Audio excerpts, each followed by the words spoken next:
Day 39 of my body transformation.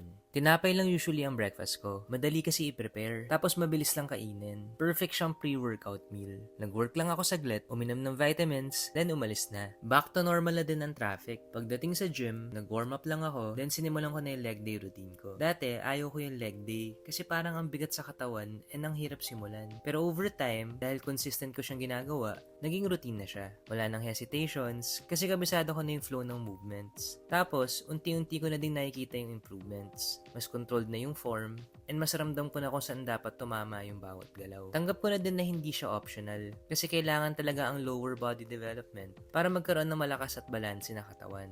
Kaya never skip leg day. Aside from that, mahalaga din ang post-workout stretching para makaiwas tayo sa injury and para ma-relax yung muscles. After gym, bumili lang ako ng low-calorie mayo and skyflakes. Then, gumawa na ako ng chicken spread using shredded chicken. Tapos nilagyan ko ng onions and low-calorie mayo. Binuhos ko na lang yung crushed skyflakes para madaling kainin. Masarap siya and napakataas ng protein. Madami din siya, kaya matagal kang busog dito. Kahapon, naubos na yung whey ko. Pero sakto, dumating today yung in-order ko.